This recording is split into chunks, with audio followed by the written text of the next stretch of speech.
issued a severe thunderstorm warning for western Bradley County, southern Sequatchie County, Marion County, Hamilton County, until 4:45 p.m. Eastern Daylight Time, or 3:45 p.m. Central Daylight Time. At 3:55 p.m. Eastern Daylight Time, or 2:55 p.m. Central Daylight Time, a severe thunderstorm was located near Woodwell, or 12 miles northeast of Jasper, moving southeast at 35 miles per hour.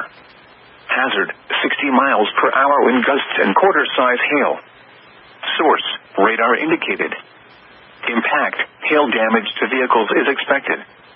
Expect wind damage to roofs, siding, and trees. Locations impacted include Chattanooga, Cleveland, Dunlap, Jasper, Saudi Daisy, Signal Mountain, Walden, Lakeside, Whitwell, and Kimball. This includes Interstate 75 in Tennessee between mile markers 1 and 25. For your protection, move to an interior room on the lowest floor of a building.